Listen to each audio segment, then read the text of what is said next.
2 घंटे का वक्फा किया और हमें मशावरत का मौका दिया।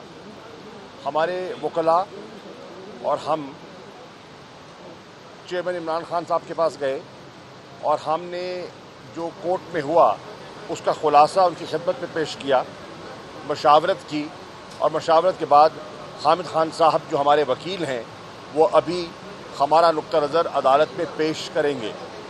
लेकिन इसके साथ जो मेरी अभी परवेज़ खटक साहब से बात हुई है, वज़ीर आला खैबर पख्तूनख्वा से, वो मैं आपकी खिदमत में पेश करना चाहता हूँ और ख़ास तवज्जो दिलवाना चाहता हूँ वज़ीर आला पंजाब शहबाज शरीफ। इस वक्त तक आपकी जहरीली टेयर गैस से, जो एक्सपायर्ड टेयर गैस थी, हमारे 2 कारकुन शहीद हो चुके हैं और कई बहुत सीरियस हैं।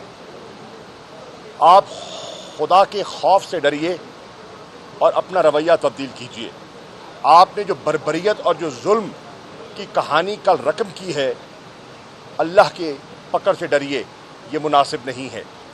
आपने आइन की खिलाफ वर्जी की है, आपने कानून की खिलाफ वर्जी की है, आपने 2 सूबों के दरमियान एक कंटेनर्स की दीवार खड़ी की है, और जो पंजाब की पुलिस आईजी पंजाब की निगरानी में जो कल उसने खैबर पख्तूनख्वा के निहत्ते लोगों पर जुल्म किया है, उसकी मिसाल माजी करीब में नहीं मिलती।